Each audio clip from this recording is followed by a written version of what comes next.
Hello my dear students, welcome back to my YouTube channel Piton T. আজি এই ভিডিওটোৰ জৰিয়তে মই ক্লাছ 10 chapter 14 পাঠৰ শক্তিৰ উৎসসমূহ পাঠৰ প্ৰশ্নোত্তৰসমূহ আগবঢ়াই আছো। তোমালোকে চাই যাবা আৰু কপি কৰি ল'বা। যদি কিবা অসুবিধা পোৱা মোক কমেন্ট বক্সত কমেন্ট কৰি জনাব পাৰা। ধন্যবাদ।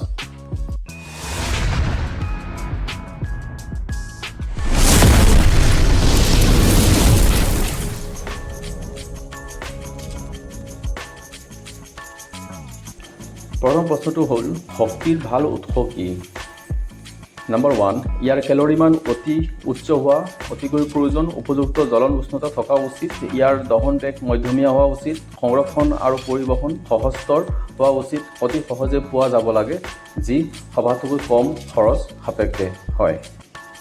তাৰপিছৰ প্ৰশ্নটো হ'ল ভাল ইন্ধন কি? কোনো এটা ইন্ধন ভাল হোৱাৰ বাবে কিছুমান বৈশিষ্ট্য থকা প্ৰয়োজন। ইন্ধনবোৰ সহজলভ্য হ'ব লাগিব।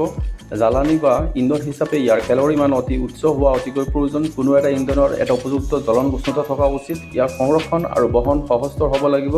ইয়াক সবাতকৈ কম খৰচ সাপেক্ষে হ'ব লাগিব। তাৰপিছত চোৱা, যদি তুমি আহাৰ গৰম কৰিবলৈ যিকোনো শক্তি ব্যৱহাৰ কৰিবলৈ সক্ষম তেন্তে কোনটো কৰিবা আৰু কিয়? আহাৰ গৰম কৰিবলৈ আমি LPG ব্যৱহাৰ কৰিম কাৰণ ইয়াৰ কেলৰিমান অতি উচ্চ, প্ৰদূষণৰ কাৰক নহয় আৰু উপযুক্ত জ্বলন উষ্ণতাত থাকে। পাঠভিত্তিক প্ৰশ্নৰ পৰা চাবা, জীৱাশ্মজাত ইন্ধনৰ অসুবিধাসমূহ কি কি? জীৱাশ্মজাত ইন্ধন ব্যৱহাৰ কৰাত প্ৰধান অসুবিধাসমূহ হ'ল জীৱাশ্মজাত ইন্ধনবোৰ নৱীকৰণ অযোগ্য ইন্ধন, সেয়েহে এইবোৰ ভঁৰাল লাহে লাহে সীমিত হ'ব ধৰিছে। 2 নম্বৰ, জীৱাশ্মজাত ইন্ধনৰ দহনত বহু পৰিমাণে কাৰ্বন ডাই অক্সাইড গেছ উৎপন্ন হয়। নিম্নমানৰ কয়লা জ্বলালে ছালফাৰ ডাই অক্সাইড গেছ উৎপন্ন হয়, এইবোৰ বায়ু প্ৰদূষণ ঘটায়। 4 নম্বৰ, কাৰ্বন ডাই অক্সাইড এটা সেউজগৃহ গেছ আৰু গোলকীয় উষ্ণতা বৃদ্ধি হোৱাৰ ই এটা মুখ্য কাৰণ। তাৰপিছত নম্বৰ 2 কুৱেশ্যন, আমি শক্তিৰ বিকল্প উৎস বিচাৰোঁ কিয়? বৰ্তমানে পৃথিৱীৰ আৱশ্যকীয় শক্তিৰ 2/3 তেল আৰু গেছৰ পৰা পোৱা যায়। পৃথিৱীৰ এই ইন্ধনবোৰৰ ভঁৰাল অতি দ্ৰুত হ্ৰাস পাই আছে আৰু এই শতাব্দীতেই নিঃশেষ হৈ যাব। কয়লাৰ ভাণ্ডাৰত কিছু পৰিমাণে অধিক কয়লা থাকিলেও এদিন এইটোও শেষ হৈ যাব। সেইকাৰণে শক্তিৰ বিকল্প প্ৰয়োজন।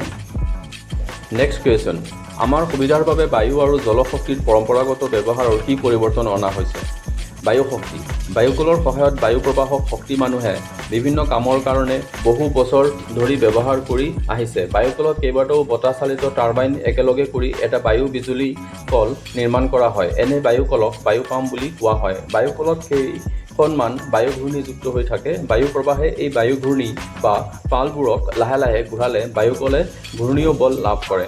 বায়ুকলৰ পাত চকৰিত থকা 3খন দীঘল পাতৰ সহায়ত বায়ু শক্তিক বৈদ্যুতিক শক্তিলৈ ৰূপান্তৰ কৰা হয়। জলশক্তি। এই শক্তি নৱীকৰণযোগ্য শক্তিৰ উৎস। জলবিদ্যুৎ উৎপাদন কেন্দ্ৰত পতনশীল পানীৰ স্থিতিশক্তিক বিদ্যুৎ শক্তিত ৰূপান্তৰ কৰা হয়। জলবিদ্যুৎ উৎপাদনৰ বাবে নদীত অতি উচ্চ বান্ধ নিৰ্মাণ কৰি পানী প্ৰবাহে বাধাৰ সৃষ্টি কৰা হয় আৰু বৃহৎ জলাশয়ত সেই পানী সঞ্চিত কৰা হয়। ফলস্বৰূপে জলাশয়ত জলস্তৰ বৃদ্ধি হয়। এই পদ্ধতিৰ দ্বাৰা প্ৰবাহিত পানীৰ গতিশক্তিক স্থিতিশক্তিলৈ ৰূপান্তৰ কৰা হয়।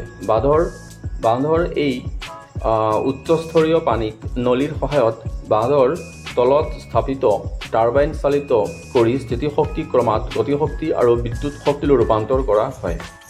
কোন ধৰণৰ দাপোন অৱতল, উত্তল নে সমতল সৌৰ কুকাৰত ব্যৱহাৰৰ বাবে উপকৃষ্ট? কিয়? সৌৰ কুকাৰৰ নিৰ্মাণত অৱতল দাপোনৰ ব্যৱহাৰ উপযুক্ত হ'ব কাৰণ অৱতল দাপোনত প্ৰতিফলনৰ পাছত সৌৰ ৰশ্মি অবিহাৰী হোৱাৰ ফলত অধিক তাপ উৎপন্ন হয়। নম্বৰ 2, মহাসমুদ্ৰৰ পৰা পাব পৰা শক্তিৰ সীমাবদ্ধতা কি কি? মহাসমুদ্ৰৰ পৰা পাব পৰা শক্তিৰ সীমাবদ্ধতা হ'ল সমুদ্ৰৰ পৰা পাব পৰা শক্তিৰ বাবে সম্পূৰ্ণভাৱে জোৱাৰৰ ওপৰত নিৰ্ভৰ কৰিব লাগে। নম্বৰ 2, সাগৰত বিদ্যুৎ শক্তি প্ৰকল্প তৈয়াৰ কৰাত অতি খৰচ হয়। নম্বৰ 3, আহৰণ কৰা বিদ্যুৎ শক্তিৰ পৰিমাণ অতি নগণ্য। তাৰপিছত কুৱেশ্যন, তাপীয় শক্তি কি? তাপীয় শক্তি ভূপৃষ্ঠৰ অভ্যন্তৰৰ ভাগত থকা হট স্পটৰ সংস্পৰ্শত অহা জলীয় বাষ্পৰ পৰা পোৱা শক্তিক ভূতাপীয় শক্তি বোলে। নিউজিলেণ্ড আৰু আমেৰিকা যুক্তৰাষ্ট্ৰত কিছু সংখ্যক ভূতাপীয় শক্তি কেন্দ্ৰিক বিদ্যুৎ উৎপাদন কেন্দ্ৰ গঢ়ি উঠিছে। নিউক্লিয় শক্তিৰ সুবিধাসমূহ কি কি? নিউক্লিয় শক্তিৰ সুবিধাবোৰ হ'ল নম্বৰ 1, অতি সামান্য ইউৰেনিয়াম বা আন তেজস্ক্ৰিয় পদাৰ্থ ব্যৱহাৰ কৰি অধিক নিউক্লিয় শক্তি উৎপন্ন হয়। নম্বৰ 2, বায়ু প্ৰদূষণ নহয়। নম্বৰ 3, শক্তিৰ কাৰণে কেঁচা মাল অনা নিয়া কৰা খৰচ কম আৰু পৰিবহণ সুবিধাজনক। শক্তিৰ উৎস এটা প্ৰদূষণমুক্ত হ'ব পাৰেনে? কিয় পাৰে বা কিয় নোৱাৰে? হয়, শক্তিৰ উৎস প্ৰদূষণমুক্ত হ'ব পাৰে, যেনে সৌৰশক্তি, সৌৰ কুকাৰ, সৌৰ পানী উত্তাপক আৰু সৌৰ কোষৰ ব্যৱহাৰ কৰাৰ ফলত বায়ু প্ৰদূষিত নহয়। ৰকেটৰ ইন্ধন হিচাপে হাইড্ৰজেন ব্যৱহাৰ হয়।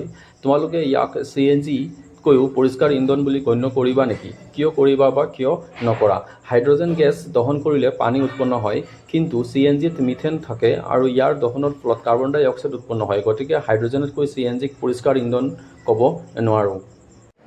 তুমি নৱীকৰণযোগ্য বুলি বিবেচনা কৰা শক্তিৰ দুটা উৎসৰ নাম লিখা। তোমাৰ পচন্দৰ কাৰণ দৰ্শোৱা। দুটা নৱীকৰণযোগ্য শক্তিৰ উৎস হ'ল সৌৰ শক্তি আৰু বায়ু শক্তি। এইবোৰৰ অন্ত নহয় আৰু নিৰবিচ্ছিন্নভাৱে শক্তিৰ যোগান ধৰিব পাৰে। তুমি সহিষ্ণু বুলি বিবেচনা কৰা শক্তিৰ দুটা উৎসৰ নাম উল্লেখ কৰা। তোমাৰ পচন্দৰ কাৰণ দৰ্শোৱা। দুটা সহিষ্ণু প্ৰায় শক্তিৰ উৎস হ'ল জীৱাশ্ম ইন্ধন যেনে কয়লা আৰু পেট্ৰলিয়াম, কাৰণ ভূগৰ্ভস্থ কয়লা আৰু পেট্ৰলিয়াম এই শতাব্দীতেই নিঃশেষ হৈ যাব। অনুশীলনীৰ প্ৰশ্নবিলাক চাবা। কুৱেশ্যন নম্বৰ 1, পানী গৰম কৰিবলৈ সৌৰ জল হিটাৰ আৰু ব্যৱহাৰ কৰিব নোৱাৰা দিনটো হৈছে এটা ৰৌদ্ৰজল, ডাৱৰীয়া দিন, গৰম দিন, বতাহে কোবোৱা দিন। এনচাৰ হ'ব ডাৱৰীয়া দিন। তলৰ কোনটো জীৱভৰ শক্তিৰ উৎসৰ উদাহৰণ নহয়? খৰি, গোবৰ গেছ, নিউক্লিয় শক্তি, কয়লা। এনচাৰ হৈছে নিউক্লিয় শক্তি। আমি ব্যৱহাৰ কৰা শক্তিৰ সৰহসংখ্যক উৎসৰ শক্তি হ'ল সঞ্চিত সৌৰ শক্তি। তলৰ কোনটো সৌৰ শক্তি আধাৰিত নহয়? ভূতাপীয় শক্তি, বায়ু শক্তি, নিউক্লিয় শক্তি, জৈৱ উপাদান। উত্তৰ চি নম্বৰ নিউক্লিয় শক্তি। শক্তিৰ প্ৰত্যক্ষ উৎস হিচাপে জীৱাশ্মজাত ইন্ধন আৰু সৌৰ শক্তিৰ তুলনা কৰা আৰু সিহঁতৰ পাৰ্থক্য দেখুওৱা। সৌৰ শক্তি আৰু জীৱাশ্মজাত ইন্ধনৰ পাৰ্থক্যটো চাই যাবা। নৱীকৰণযোগ্য হয় আৰু জীৱাশ্মজাত ইন্ধন অনৱীকৰণযোগ্য। প্ৰদূষণৰ সৃষ্টি নকৰে আৰু জীৱাশ্মজাত ইন্ধনৰ ব্যৱহাৰত প্ৰদূষণৰ সৃষ্টি কৰে। নম্বৰ 3, যে সৌৰ শক্তি সুলভ আৰু অতি সহজে আহৰণ কৰা নাযায় আৰু জীৱাশ্মজাত ইন্ধন ব্যয় সাপেক্ষে আৰু সহজতে পোৱা যায়। শক্তিৰ উৎস হিচাপে জৈৱ উপাদান আৰু জলবিদ্যুতৰ তুলনা কৰা আৰু সিহঁতৰ পাৰ্থক্য দেখুওৱা। জৈৱভৰ, বায়'মাছ আৰু জলবিদ্যুতৰ পাৰ্থক্য আৰু তুলনা। জৈৱ উপাদান বায়ু প্ৰদূষিত হয়, জলবিদ্যুৎ বায়ু প্ৰদূষিত নহয়। জৈৱ উপাদান ই সুলভ আৰু সহজলভ্যতা, জলবিদ্যুৎ ই ব্যয় সাপেক্ষে আৰু সহজলভ্যতা নহয়। তলত দিয়া উদাহৰণসমূহৰ পৰা শক্তি আহৰণ কৰাৰ সীমাবদ্ধতা কি কি? বতাহ, তৰংগ, জোৱাৰ বাতাহ। বতাহ বা বায়ু শক্তি উৎপাদনৰ সীমাবদ্ধতা।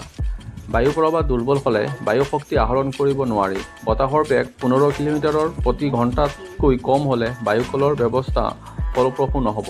নম্বৰ 2, আনবোৰ প্ৰচলিত শক্তিৰ উৎসৰ দৰে বায়ু শক্তিক সঞ্চয় কৰি থ'ব নোৱাৰি। তৰংগ শক্তি উৎপাদনৰ সীমাবদ্ধতা। তৰংগৰ তীব্ৰতা কম সময়ৰ বাবে আৰু কম স্থানত সীমাবদ্ধ হয়। নম্বৰ 2, প্ৰকল্প স্থাপনৰ বাবে খৰচ খুব বেছি হয়। ইয়াত ভুল হৈছে, বেছি হয় লিখিব লাগিছিলে। জোৱাৰ বাতাহ শক্তি উৎপাদনৰ সীমাবদ্ধতা। জোৱাৰ বাতাহ শক্তি উৎপাদনৰ সময়ত অৱবাহিকাৰ চাৰিওকাষৰ পৰিস্থিতি ভিন্ন পৰিৱৰ্তন হয়। জোৱাৰ সোঁতৰ পৰিৱৰ্তনৰ ফলত সাগৰীয় পক্ষী আৰু মাছৰ বাসস্থানৰ ওপৰত কুপ্ৰভাৱ পৰে। কি আধাৰত শক্তিৰ উৎসসমূহ নৱীকৰণযোগ্য আৰু অনৱীকৰণযোগ্য হয়? সহিষ্ণু আৰু অসহিষ্ণু হয়। নৱীকৰণযোগ্য আৰু অনৱীকৰণযোগ্য। যি শক্তি এবাৰ ব্যৱহাৰৰ পাছত পুনৰ নৱীকৰণলৈ আকৌ ব্যৱহাৰ কৰিব পাৰি সেইবোৰক নৱীকৰণযোগ্য শক্তি বোলে, যেনে জলশক্তি, সৌৰ শক্তি। যিসকল শক্তিক এবাৰ ব্যৱহাৰৰ পিছত আকৌ ব্যৱহাৰ কৰিব নোৱাৰি সেইবোৰ শক্তিক অনৱীকৰণযোগ্য শক্তি বোলে, যেনে জীৱাশ্মজাত শক্তি।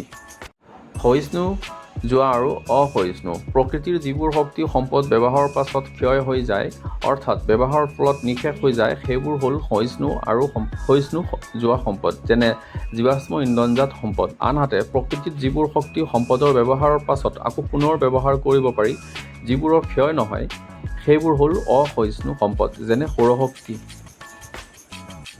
সৌৰচুল্ল ব্যৱহাৰৰ সুবিধা আৰু অসুবিধা কি কি? এনে স্থান আছেনে য'ত সৌৰচুল্ল ব্যৱহাৰ সীমিত? সৌৰচুল্ল ব্যৱহাৰৰ সুবিধাবোৰ হ'ল ই সুলভ আৰু বহন কৰা সুবিধাজনক, ই প্ৰদূষণমুক্ত সামগ্ৰী। সৌৰচুল্ল ব্যৱহাৰৰ অসুবিধাবোৰ হ'ল ই খুব মন্থৰ ৰন্ধনৰ বাবে বেছি সময় লয়। সৌৰচুল্লাত ইন্ধন হিচাপে সৌৰ শক্তি দৰকাৰ হয়, কিন্তু সৌৰ শক্তি ব্যৱহাৰৰ প্ৰধান অসুবিধা হৈছে যে ইয়াক কেৱল দিনৰ ভাগতহে পাব পাৰি আৰু ডাৱৰীয়া বতৰত সৌৰ শক্তি পোৱা নাযায়। হয়, য'ত সৌৰ শক্তি পৰ্যাপ্ত পৰিমাণে পোৱা নাযায় তাত সৌৰচুল্ল ব্যৱহাৰৰ সীমাবদ্ধতা থাকে। পৰিৱেশৰ ওপৰত শক্তিৰ বৰ্ধিত চাহিদাৰ প্ৰভাৱ কি কি? শক্তিৰ বায়ু হ্ৰাস কৰিবলৈ প্ৰদূষণ হ্ৰাস কৰিবৰ বাবে তুমি কি কি পদক্ষেপ লোৱাৰ পৰামৰ্শ দিবা? আমাৰ জীৱন যাপনৰ মানৰ ওপৰত নিৰ্ভৰ কৰি শক্তিৰ চাহিদা বৃদ্ধি পায়। যিকোনো শক্তি উৎসৰ ব্যৱহাৰৰ ফলত পৰিৱেশৰ ওপৰত বিৰূপ প্ৰতিক্ৰিয়া পৰিলক্ষিত হয়। জনসংখ্যা বৃদ্ধিৰ ফলত জ্বালানী ব্যৱহাৰৰ পৰিমাণ বৃদ্ধি পাইছে। মানে ইন্ধনৰ ব্যৱহাৰ, জ্বালানী মানে ইন্ধন বুলি ভাবি ল'ব পাৰা। জ্বালানী ব্যৱহাৰৰ পৰিমাণ বৃদ্ধি পাইছে, গতিকে পৰিৱেশ প্ৰদূষণো বৃদ্ধি পাইছে। জীৱাশ্ম ইন্ধনৰ দহনৰ ফলত বায়ুৰ প্ৰদূষণ হয়। কিছু ক্ষেত্ৰত সৌৰকোষৰ দৰে কৌশলৰ ব্যৱহাৰে পৰিৱেশ প্ৰদূষণ হ'ব পাৰে, কিন্তু এই কৌশল সংস্থাপনৰ ফলত পৰিৱেশত ক্ষতিসাধন হ'ব পাৰে। বায়ুমণ্ডলৰ প্ৰদূষণ বন্ধ কৰাৰ বাবে বিকল্প পন্থা অৱলম্বন কৰিব লাগিব। আমাৰ শক্তিৰ চাহিদা পূৰণৰ বাবে শক্তিৰ ব্যৱহাৰিক দক্ষতাৰ উন্নতি সাধনৰ চেষ্টা আৰু নতুন শক্তিৰ উৎসৰ সন্ধান কৰিব লাগিব। বায়ু শক্তি, সৌৰশক্তি, জৈৱ ইন্ধন আৰু জৈৱ অপচয়ৰ পৰা উৎপাদিত শক্তিৰ দৰে বিকল্প শক্তিৰ বহল ব্যৱহাৰৰ ওপৰত বেছি প্ৰাধান্য দিব লাগিব।